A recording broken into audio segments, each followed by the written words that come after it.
மிகப்பெரிய வீரனா?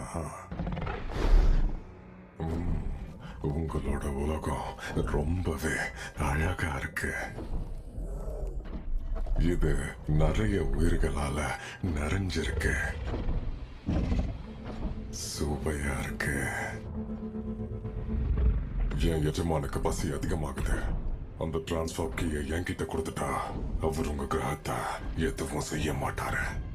அவ மத்த கிரகங்களை நெருங்காம இருக்க நாங்க உயிரையும் கொடுப்போம். அப்படியே செஞ்சிடலாம்.